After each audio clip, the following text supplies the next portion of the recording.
Post-war modernist architecture tends to be rather looked down on. Sadly, many notable buildings have even fallen victim to the wrecking ball. Time for a rethink? Germany has a vast array of distinctive modern buildings, often juxtaposed with historical ones. Many were built in the post-war era. In the 1950s, 60s, and 70s, architects deliberately set out to break with tradition and embrace the new. The results were sometimes praised and often controversial. Now these buildings are being rediscovered, renovated, and rediscussed.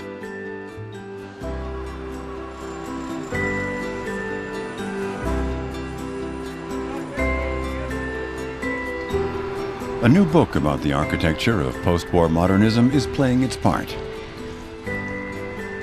One of its authors is Adrien von Butler.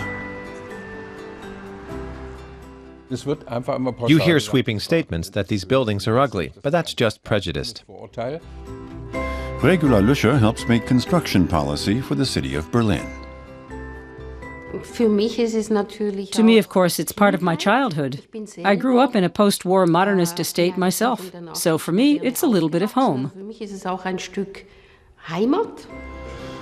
Marion Gramm's Thimes' job is to preserve historic buildings in her hometown, Cologne.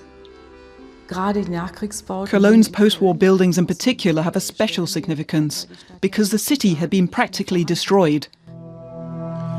Like most German cities, Cologne was little more than a pile of rubble after the Second World War.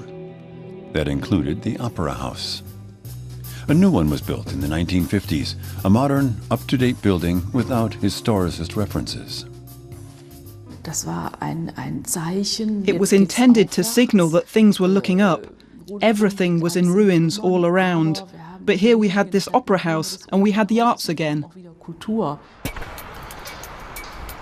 But the opera was not well maintained. Poor materials from the post-war era and structural damage meant it required full-scale renovation, work that is set to be completed in 2015. The Office for Historical Preservation imposed strict conditions. In Berlin, too, buildings from this time are being rediscovered, especially around the zoo in the western center of the city. The Bikini House is almost ready for its reopening. It will look much as it did in the 1950s, with open spaces and bright colors. To make the building economically viable, however, a shopping mall has been added with a view of the famous Berlin Zoo. It's a typical example of post-war modernism. It has an air of elegance, but of a restrained elegance. It's not opulent. It reflects its time, when the men wore narrow trousers and ties. There was a very specific aesthetic that ran through the fashion, art, and architecture of the time. The International Congress Center in Western Berlin is a monumental example of the aesthetic of the 1970s. The UFO, as it's nicknamed, is perhaps surprisingly not listed for protection. Of course, the ICC is an incredible specimen of architecture, unique in the world. It's a high-tech colossus, on par with the Centre Pompidou in Paris.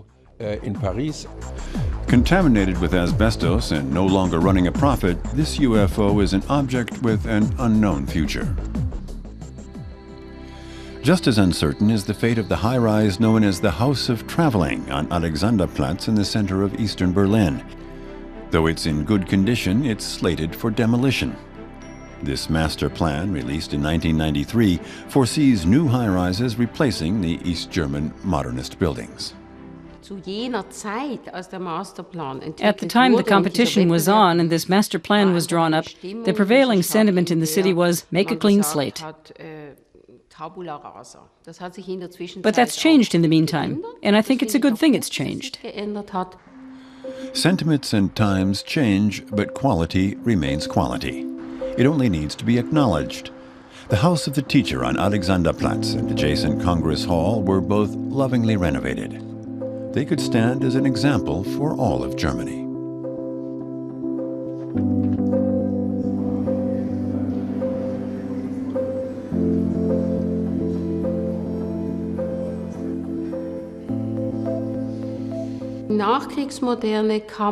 The best way to communicate post-war modernism is to preserve outstanding examples, take care of them, and bring out their best qualities.